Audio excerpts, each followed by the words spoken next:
Hello friends. तो कैसे हैं आप सब। तो हमने क्या शुरू कर रखा था, भारतीय संविधान के मौलिक एवं लोकतांत्रिक अधिकार।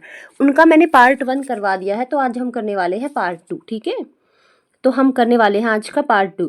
तो फ्रेंड्स, ये आप सभी को ना मतलब हर वनडे एग्जाम्स में हेल्प करेंगे। आप मेरी सीरीज़ को कंटिन्यू रखना, क्योंकि मैं भी इनको कंटिन्यू करवा रही हूँ, तो ये ऑफ कोर्स आप लोगों की हेल्प करेंगे। ठीक है, तो हम शुरू करते हैं आज का पार्ट 2। ये सब क्वेश्चंस ना एग्जाम्स में आए हुए हैं, PYQs हैं, तो इससे आपको आइडिया हो जाता है कि कैसे क्वेश्चन आएंगे या आए हैं। तो हमने कितने क्वेश्चंस कर लिए थे, हमने 25 क्वेश्चंस कर लिए थे। तो हम 26वें क्वेश्चन पे आ गए, 26वें क्वेश्चन पर आ गए हम। चलो, तो हम शुरू करते हैं। मौलिक कर्तव्यों को किस समिति की सिफारिश पर संविधान में जोड़ा गया था। तो मौलिक कर्तव्यों को किस समिति की सिफारिश पर संविधान में जोड़ा गया था? स्वर्ण सिंह समिति। किसकी? स्वर्ण सिंह समिति की सिफारिश पर इनको मौलिक कर्तव्यों को जोड़ा गया था संविधान में। ठीक है, ये देखो, भारत के संविधान के आरंभ में नागरिकों के लिए मूल कर्तव्यों का उल्लेख नहीं था। 1976 में 42वें संविधान संशोधन के द्वारा, कौन सा संविधान संशोधन? 42वां। और कब? 1976 में। इनको तभी जोड़ा गया था। ठीक है, और ये अब कब है, कौन से वाले अनुच्छेद में है? ये 51A में है। कौन से में है? हिंदी में बोल देते 51 क। ठीक है, तो किस में है ये? 51 क में। और ये 86वें संविधान संशोधन 2002 द्वारा तय के तहत 11वां जो यानी कि 11वां मौलिक कर्तव्य कौन सा है जो 86वें संविधान से जुड़ा है?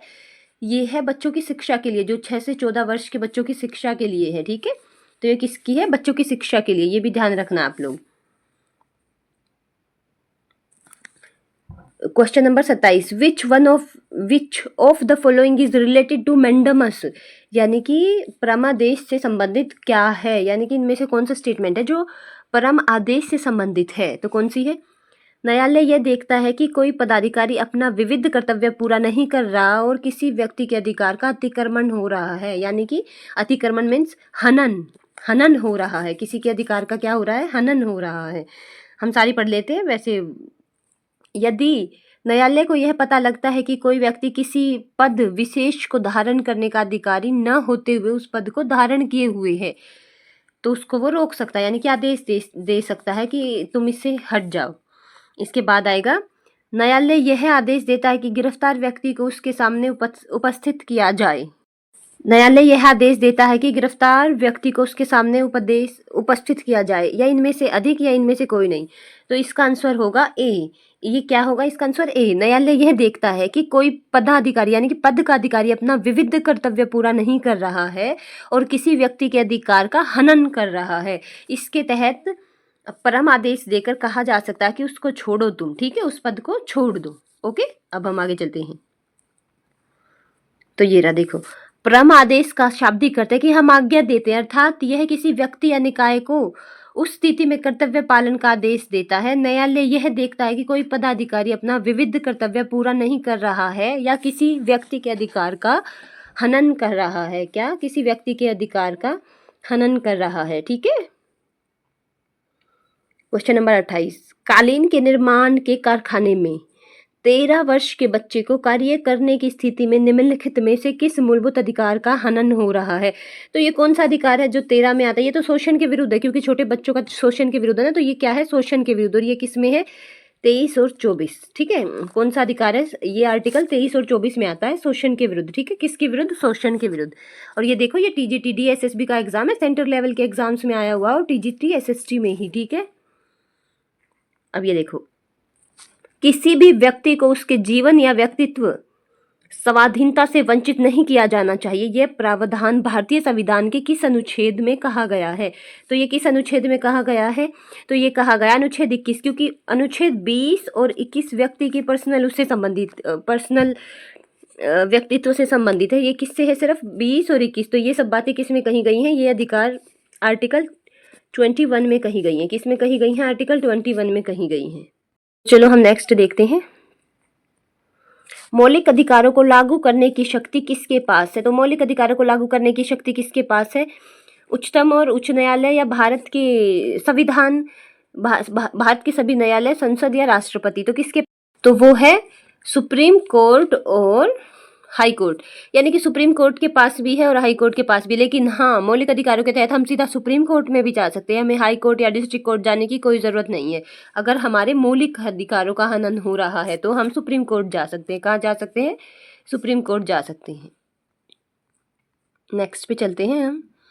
ये रहा देखो, संविधान के भाग 3 में मूल अधिकारों को लागू करने की शक्ति अनुच्छेद 32 के अधीन सर्वोच्च न्यायालय तथा अनुच्छेद 226, यानी कि ये रिट जारी करता है। हाई कोर्ट तो 226 के तहत रिट जारी करता है और सुप्रीम कोर्ट जो इन सब के ऊपर है वो 32 के तहत रिट जारी करता है। और आप लोगों को पता है सबसे ज़्यादा रिट जारी करने की शक्ति हाई कोर्ट के पास है, ना कि सुप्रीम कोर्ट के पास। सुप्रीम कोर्ट के पास सिर्फ मौलिक अधिकारों के लिए ही जारी कर सकता है, लेकिन इसके पास बहुत सारी है। ये हिबिकस, ये परमादेश, उत्प्रेक्षण और प्रतिषेध, मैंडमस, इन सब से रिलेटेड ये किसके पास है? ये है उच्च न्यायालय के पास, यानी कि हाई कोर्ट के पास। ठीक है। संवैधानिक उपचारों के अधिकार को किसके द्वारा संविधान का हृदय और आत्मा कहा गया है? यानी कि आर्टिकल 32, इन्होंने सीधा क्या पूछा है? इन्होंने पूछा है आर्टिकल 32 को किसने बोला है? तो अब ये बताओ, ये किसने बोला? ये तो कई बार क्वेश्चन आ चुका है, ये रिपीट होते हैं। ये बोला है डॉक्टर भीमराव अंबेडकर जी ने। उन्होंने बोला कि जो हमारे मौलिक अधिकारों में आर्टिकल 32 है ना, वो हमारे जीवन का हृदय, यानी कि हमारे जो संविधान है उसकी हृदय और आत्मा है। ठीक है। और के एन मुंशी ने किसको बोला था? उसको बोला था प्रस्तावना को, ये भी याद रखना। ठीक है। निम्नलिखित में से कौन सा मौलिक अधिकार नहीं है? समानता का अधिकार है, शोषण के विरुद्ध अधिकार है, तो ये संपत्ति का अधिकार नहीं है क्योंकि ये हटा दिया गया। अब ये आर्टिकल 300A में कानूनी अधिकार बना दिया गया। मौलिक रूप से जब हमारा संविधान बना तब था ये, लेकिन उसके बाद ये हटा दिया गया है। ठीक है। किसके बाद ये हटा दिया गया है? ये क्या बोलते हैं, 944 अमेंडमेंट 1978 के तहत। ठीक है। और अब हम आगे चलते हैं। किसी कारखाने या खानों में कार्य करने के लिए न्यूनतम स्वीकार्य आयु क्या है? तो इन्होंने क्या बोला है? जो कोई बच्चा, यानी कि शोषण के विरुद्ध अधिकार है, जो 23 और 24, उसमें कितनी उम्र के बच्चे आते हैं जिनको हम ये लेबर लाइक खानों में काम करने के लिए मना कर सकते हैं? तो वो क्या है? 14 वर्ष तक के बच्चे। ठीक है।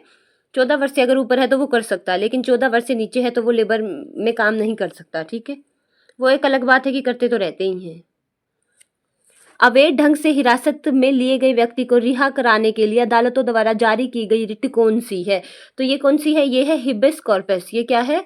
हिबिस कॉर्पस, बंदी प्रत्यक्षीकरण, यानी कि बंदी को हमारे सामने प्रस्तुत करो। ठीक है। क्या है? बंदी को हमारे सामने प्रस्तुत करो। आर्टिकल 14 के अनुसार कौन किसी भी व्यक्ति को कानून के समक्ष समानता, भारतीय भूभाग के भीतर कानूनों के समान संरक्षण से इनकार नहीं करेगा। तो इन्होंने क्या बोला है?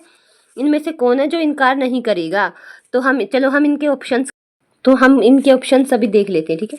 तो क्या बोला? आर्टिकल 14 के अनुसार भूभाग के भीतर तो कौन नहीं करेगा? प्रधानमंत्री, उसका मंत्रिमंडल। और इन्होंने किसके बारे में पूछा? इन्होंने पूछा है जैसे हम कहीं जाकर काम करते हैं, लाइक बिहार से हरियाणा में आते हैं, हरियाणा से कहीं और जाते हैं, तो ये किसमें? ये 10 स्टेट, यानी कि राज्य इनको मना नहीं करेगा आर्टिकल 14 के अनुसार। ठीक है। क्योंकि वो कानून के समान, सब समान है कानून के समक्ष। ये देखो, अनुच्छेद 14 के अनुसार राज्य किसी व्यक्ति को भारतीय राज्य क्षेत्र के विधि के समक्ष समानता और विधियों के समान संरक्षण से वंचित नहीं करेगा। तो कौन नहीं करेगा? स्टेट नहीं करेगा। ठीक है। कौन नहीं करेगा? स्टेट नहीं करेगा। अब ये देखो, right against exploitation has been mentioned in which article of the Constitution?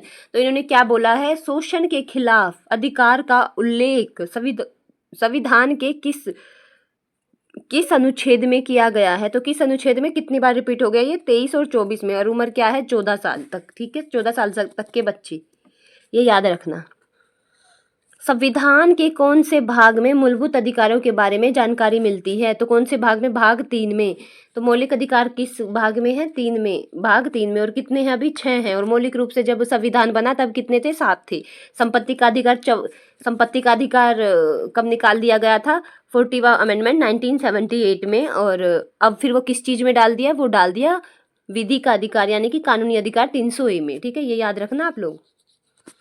तो चलो ना आगे चलते हैं। भारत के नागरिक कुल कितने मूलभूत अधिकार अनुभव करते हैं? इन्होंने इन्होंने मौलिक रूप से नहीं पूछा, इन्होंने अभी पूछा तो कितने हैं 6, तो कितने हैं 6। सातवां जो था वो 44वें संविधान के द्वारा निकाल दिया गया और जो 300A में रख दिया गया। 44वां संविधान संशोधन कब हुआ था? 1978 में हुआ था। कब हुआ था? 1978 में हुआ था। ठीक है, ये देखो, Which of the following freedoms is not available to an Indian citizen under the Constitution? यानी कि इन्होंने क्या पूछा है, संविधान के अंतर्गत भारतीय नागरिक को निम्नलिखित में से कौन सी स्वतंत्रता प्राप्त नहीं है? भाषण और अभिव्यक्ति की, ये तो प्राप्त है। संघ और समुदाय की, ये भी प्राप्त है। देश के किसी भी भाग में निवास करने की, ये भी प्राप्त है। क्या इनमें से एक से अधिक? ये सब प्राप्त है। तो इन्होंने क्या पूछा? प्राप्त नहीं है। तो क्या नहीं है? उपरोक्त में से कोई नहीं। तो ये सब की सब प्राप्त है। ये देखो, ये आर्टिकल 19 ना इंपॉर्टेंट है, पूछ लिया जाता है और डीएसएसबी में तो इसमें से हर शिफ्ट में एक एक क्वेश्चन आता है, तो आप थोड़ा इसको देख ही लो। 19A में विचार और अभिव्यक्ति की, 19B में शांतिपूर्ण सम्मेलन की, 19C में संगठन या संघ बनाने की, 19D में भारत में कहीं भी जाने की। देखो हम कैसे याद कर सकते हैं, 19E में भारत में कहीं भी निवास करने की, तो हम कैसे याद कर सकते हैं? ए में विचार दिए, फिर हमने शांति की बात करी, शांति की बात करेंगे तो संगठन बनाएंगे, संगठन बनाएंगे तो हम कहीं जाएंगे, जाएंगे तो हम कहीं बसेंगे भी। तो ऐसे हम, मतलब अगर याद ना हो तो ये वाली ट्रिक अच्छी है, आप देख लेना अगर आप लोगों को ठीक लगे तो। और अब ये देखो, ये वाली लाइन, 15, 16, 19, 29, 30 ये अधिकार ऐसे हैं जो सिर्फ इंडियंस को प्राप्त हैं, फॉरेनर्स को नहीं है या बाहर वालों को नहीं है। ठीक है, तो ध्यान रखना, 19, 15, 16, 19, 29, 30। ये देखो, मौलिक रूप से भारतीय संविधान द्वारा कितने अधिकारों को मान्यता दी गई थी? तो इन्होंने क्या पूछा? ओरिजिनली तो कितनों को दी गई थी? 7 को। और जो अभी कितने हैं? अभी 6 हैं और एक निकाल दिया गया 44वें संविधान संशोधन 1978 के तहत। ठीक है, कौन सा निकाल दिया गया? संपत्ति का अधिकार। तो अब कितने हैं? 7 हैं। ठीक है, सूचना का अधिकार अधिनियम को भारतीय संसद द्वारा पारित किया गया था। तो सूचना के अधिकार को कब पारित किया गया था? 2005 में। और इसका वैसे कब डाटा वाटा तैयार करे थे? 2002 में। और फिर ये पारित कब हुआ था? पूरा 2005 में। ठीक है, ये कब हुआ था? 2005 में। ये देखो, 12 मई 2005 को सूचना का अधिकार पारित कर दिया गया था और 15 जून को इसको लागू कर दिया था। ठीक है, कब लागू कर दिया था? 15 जून को। 1996 में उच्चतम न्यायालय यानी कि सुप्रीम कोर्ट द्वारा आर्टिकल 21 के तहत व्यक्तिगत स्वतंत्रता में निम्नलिखित में से कौन सा अधिकार का गलत समावेश है? तो इन्होंने क्या पूछा है, चलो एक बार इंग्लिश में देख लेते हैं। Which one of the following right incorrect inclusion in personal liberty under article 21 by the supreme court in 1996? ठीक है, तो इनमें से कौन सा होएगा? आश्रय का अधिकार, निःशुल्क कानूनी सहायता का अधिकार, त्वरित परीक्षण का अधिकार एंड निजी अस्पताल में समय पर चिकित्सा का अधिकार। तो इनमें से कौन सा गलत पूछा है इन्होंने? तो कौन सा गलत है इनमें? मतलब इन्होंने पूछा है जो 1996 तक नहीं था, तो ये भी था, ये भी था, ये भी था, तो ये नहीं था तब तक। ये एक फिर एक केस आया था कि एक इंसान, एक्चुअल में मुझे अब याद नहीं है कि 9th की किताब में एनसीईआरटी में है बकायदा, वो जो ऐसे बॉक्सेस होते हैं उनमें एक केस की केस स्टडी की गई है। उस केस स्टडी के बाद जब केस हुआ तब ये जोड़ा था। वो कब हुआ था? वो 1996 में हुआ था और उसके बाद ही ये वाला जोड़ा गया था। तो आंसर क्या होगा? ये डी। ठीक है, अब ये देखो, भारतीय संविधान का कौन सा हिस्सा भारतीय नागरिक की शक्ति का प्रमुख स्रोत है? तो कौन सा हिस्सा है? भाग 3। तो कौन सा हिस्सा है? भाग 3। भाग 3 में आर्टिकल 12 से 32 तक, यानी कि 13 से 12 और 13 से 32 तक ये क्या दिए गए हैं? हमारे मौलिक अधिकार दिए गए हैं। आर्टिकल 32 तक हैं और भाग कौन से में है? भाग 3 में है। ठीक है, और ये देखो, आर्टिकल 32 के तहत तो सुप्रीम कोर्ट रिट जारी कर सकता, आर्टिकल 226 के तहत हाई कोर्ट। ठीक है, ये याद रखना दोनों। और हाई कोर्ट के पास ज़्यादा रिट जारी करने की शक्तियाँ कंपैरिजन सुप्रीम कोर्ट के। कौन सा अनुच्छेद भारतीय नागरिकों को राजनीतिक पार्टी के गठन का अधिकार प्रदान करता है? तो कौन सा करता है? संघ और संगठन बनाने का आर्टिकल 19। आर्टिकल 19 का कौन सा? पहले हमने क्या कहा था? पहले हम विचार करेंगे, फिर शांति आएगी उन विचारों में और फिर संघ संगठन बनाएंगे, यानी कि A, B और C। 19 आर्टिकल 19C संघ और संगठन बनाने का, तो कौन सा आर्टिकल 19C। तो ये मतलब याद करने की अच्छी ट्रिक है, अगर आप लोग खुद से बनाओगे तो आप लोगों को और ज़्यादा याद होगी, तो आप अपनी ट्राई कर सकते हो, अदरवाइज हमारी तो है ही, आप इसको ले सकते हो, समझ सकते हो अगर आपको ये समझ आ रही है तो। संविधान में कहा गया है कि सभी अल्पसंख्यक धार्मिक या भाषाई अपनी संस्कृति को संरक्षित और विकसित करने के लिए अपने स्वयं के शैक्षिक संस्थान स्थापित कर सकते हैं। तो ये किस में कहा गया है? Identify the fundamental right from the given statement. तो इन्होंने ये स्टेटमेंट दिए, उनमें से क्या है? अभिव्यक्ति की स्वतंत्रता, सांस्कृतिक और शैक्षिक अधिकार, तो हम आगे देखते हैं, या फिर स्वतंत्रता का अधिकार या धर्म की स्वतंत्रता। तो इनमें से कौन सा आएगा? इनमें से आएगा, ये आएगा, क्या है? सांस्कृतिक और शैक्षिक अधिकार। ये क्यों आएगा? क्योंकि इन्होंने क्या कहा? अल्पसंख्यक और धार्मिक या भाषाई। तो इसमें हम धर्म या भाषा के आधार पर किसी भी राज्य में जाकर अपने शैक्षिक संस्थान खोल सकते हैं। किसमें? सांस्कृतिक और शैक्षिक अधिकार में। किसमें? सांस्कृतिक और शैक्षिक अधिकार में। और ये किसमें दिया गया है? ये दिया गया है 29 और 30 में। किसमें दिया गया है? 29 और 30 में। ठीक है, अब हम आ गए हैं 46 नंबर क्वेश्चन पर। भारतीय संविधान के समानता के अधिकार के अंतर्गत निम्नलिखित में से, भारतीय संविधान के समता के अधिकार के अंतर्गत निम्नलिखित में से कौन सा अनुच्छेद नहीं आता? तो समता का अधिकार 14 से 18 तक आता है। तो अब ये देख लो 14 से 18, इसमें कौन सा 18 है, 15 है, तो 13 नहीं आता। 13 नहीं आता, ठीक है, क्या नहीं आता? 13। ओके, ये ध्यान रखना, आर्टिकल 13 समानता के अधिकार में नहीं आता। ये समानता का अधिकार किस में आता है? 14 से 18 तक आता है। ठीक है, ये आप लोग याद रखना, कब तक आता है? 14 से 18 तक। अब 47 नंबर क्वेश्चन, भारतीय संविधान में कुल मौलिक मूल अधिकारों के संदर्भ में निम्नलिखित में से कौन सा कथन सही नहीं है? तो क्या है? कौन सा कथन सही नहीं है? तो हम चलो स्टेटमेंट्स को पढ़ते हैं। कौन सा कथन सही नहीं है? सांस्कृतिक और शैक्षिक अधिकार मूल अधिकार है, वे पूर्णतः निरपेक्ष हैं, ये अधिकार न्याय संगत है। संपत्ति का अधिकार मूल अधिकार नहीं है। तो कौन सा है? मूल अधिकारों के संदर्भ में। तो मूल अधिकार जो शुरुआत में हमारे मौलिक अधिकार मिले थे, तो इनमें से कौन सा आएगा? इनमें से आएगा नंबर बी, ये पूर्णतः निरपेक्ष। ये बिल्कुल मतलब हम ये नहीं बोलते, एब्सोल्यूट नहीं बोल सकते किसी चीज को, सिर्फ 20 और 21 को छोड़कर। ठीक है, तो ये क्या है? ये पूर्णतः निरपेक्ष है, तो ये सही नहीं है, ये वाला ही। ठीक है, और बाकी सारे ठीक है। हम क्वेश्चन नंबर 48 में आ गए। भारतीय संविधान के किस संभावित संशोधन अधिनियम में शिक्षा के अधिकार को मौलिक अधिकार के रूप में जोड़ा गया है? तो हमने ऊपर भी पढ़ा था ना, तो किसमें? आर्टिकल 86 में। और ये कब आया था? ये 2002 में आया था। ये तो अकेला भी पूछ लिया जाता है कि अभी जो DSSB के एग्जाम्स हुए थे उनमें ये दे दिया था कि 86वां संविधान संशोधन कब पारित हुआ था? 2002 में। और इसमें कितने साल तक के बच्चे आते हैं? 6 से 14 साल तक की। और वो जो डिसेबल चाइल्ड है वे 6 से 18 आते हैं। ये भी याद रखना आप लोग, ठीक है। क्वेश्चन नंबर 49, किसी भी तरह से छुआछूत को संवैधानिक रूप से गलत करार दिया गया है। यहाँ छुआछूत का क्या अर्थ है? यहाँ छुआछूत का मतलब कुछ खास जातियों के लोगों के शरीर को छूने से बचना है। या दूसरी स्टेटमेंट है, यह उन सारी सामाजिक मान्यताओं और आचरणों को भी गलत करार देता है जिससे किसी खास जाति में जन्म लेने पर लोगों को नीची नज़र से देखा जाए। तो क्या है? इन्होंने क्या पूछा है? आगे देख लेते हैं, आगे स्टेटमेंट है या ये दो ही स्टेटमेंट हैं? आई थिंक आगे स्टेटमेंट्स नहीं है। 49वां क्वेश्चन है ना? 49, हाँ हाँ है अभी है। तो इससे आगे दिया इन्होंने, दोनों सही हैं या दोनों गलत हैं, या एक सही है या एक गलत है। तो क्या है? ये दोनों सही हैं। तो ये दोनों कैसे सही हैं? अब ये देख लो, ये भी है कि हम शरीर को नहीं छुएंगे, और ये भी है कि किसी एक जाति में जन्म ले लेता है तो व्यक्ति उसको, उसमें चाहे कितने ही गुण, कितना ही ज्ञान भरा हो, फिर भी उच्च जाति के लोग उसको हीन नज़र से देखते हैं। तो ये क्या है? ये दोनों बिल्कुल ठीक है। और जो कि ये बिल्कुल गलत है, क्योंकि आज के टाइम पे ज्ञान मैटर करता है, ना कि धर्म, जाति, लिंग। ज्ञान होना जरूरी है, ठीक है। क्वेश्चन नंबर 50, तो एसेशन रीजन का क्वेश्चन है, ये देखो। अभिकथन, हमारे संविधान निर्माता अल्पसंख्यकों के अधिकारों की लिखित गारंटी के लिए अधिक सचेत थे। ये क्या है? ये एसेशन है। और ये रीजन क्या है? लोकतंत्र की कार्य पद्धति अपने आप बहुसंख्यकों को ज़्यादा ताकत देती है।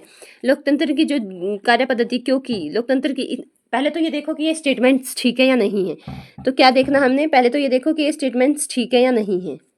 क्या है, हमारे संविधान निर्माता अल्पसंख्यकों के अधिकारों की लिखित गारंटी के लिए सचेत थे। हाँ, वो सचेत थे क्योंकि उनको पता था कि बहुसंख्यक मतलब अपने पे आए बिना रहेंगे नहीं। लोकतंत्र की कार्य पद्धति अपने आप बहुसंख्यकों को ज्यादा ताकत दे देती है, क्योंकि यस, इनमें ये दोनों सही हैं। तो ये दोनों कैसे सही है, ये देखो। अभी कथन ए और आर दोनों सही हैं। आर ए की सही व्याख्या करता है, इसीलिए वो सचेत थे, क्योंकि वो मतलब नहीं चाहते थे कि फिर से अल्पसंख्यक इनके नीचे आए, अब बहुसंख्यक उनको दबाएं। क्या वो नहीं चाहते थे कि अल्पसंख्यक उनसे दबें? ठीक है, ये देखो। हमारे संविधान निर्माता अल्पसंख्यकों के अधिकारों की लिखित गारंटी के लिए अधिक सचेत थे, क्योंकि लोकतंत्र की कार्यपद्धति अपने आप में बहुसंख्यकों को ज्यादा ताकत देती है। और ये 2023 में आया हुआ क्वेश्चन है KVS TGT में। ये देखो, ये सब क्वेश्चंस एक एक बढ़ के एग्जाम में आए हुए हैं, असर्शन रीजनिंग वाले। ठीक है, और ये देखो, इन पर विचार करना है। स्टेटमेंट, संविधान अनेक दूसरे अधिकार भी देता है जो मौलिक अधिकार नहीं है। हाँ, देता है। संपत्ति का अधिकार मौलिक अधिकार है पर संवैधानिक अधिकार नहीं है। तो क्या ये स्टेटमेंट ठीक है? नहीं है, क्योंकि अब उस मौलिक अधिकार तो नहीं है। तो कथन एक सही है और दो गलत है। तो इसका आंसर होगा कथन एक सही है और दो गलत है। Question answer number C. ठीक है, क्या होगा? सी।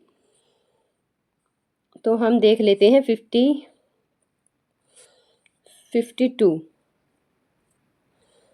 52 कहाँ चला गया? ये रहा। कौन सा अधिकार अल्पसंख्यकों के प्रति विशेष है? तो कौन सा अधिकार अल्पसंख्यकों के प्रति विशेष है? तो ये है संवैधानिक उपचारों का अधिकार, क्योंकि इसी के तहत वो क्या कर सकते हैं? नहीं नहीं नहीं नहीं, संवैधानिक नहीं। उन्होंने अल्पसंख्यक पूछा ना। धार्मिक स्वतंत्रता का अधिकार और संवैधानिक उपचारों का अधिकार, उनमें से कोई नहीं। तो इसका आंसर आएगा इनमें से कोई नहीं। तो इनमें से कोई नहीं, क्योंकि अल्पसंख्यकों के प्रति कौन सा है? आर्टिकल 29 और 30। ये यहाँ पे मिसप्रिंट है, तो यहाँ आएगा डी। सांस्कृतिक और शैक्षिक अधिकार 29 और 30 अल्पसंख्यकों के प्रति विशेष है। ठीक है, ये ध्यान रखना, ये तो मिसप्रिंट है और आप इस पे मत जाना, क्योंकि जो 29 और 30 है वो आएगा। तो इसमें से क्या आएगा? ई ऑप्शन, इनमें से कोई नहीं। ठीक है, कौन सा मौलिक अधिकार संविधान का हृदय और आत्मा कहलाता है? तो कौन सा मौलिक अधिकार संविधान का हृदय और आत्मा कहलाता है? तो देखो, ये भी नहीं है, इनमें से कोई नहीं। आर्टिकल 32 जो अम्बेडकर जी ने बोला था। तो इसका आंसर क्या आएगा? ई, इनमें से कोई नहीं। ठीक है, तो फ्रेंड्स आज के लिए इतना ही। बाकी हम हर रोज 25 क्वेश्चंस कर रहे हैं, बाकी हम कल करेंगे। Thank you for watching, keep share and keep watching. Thank you so much.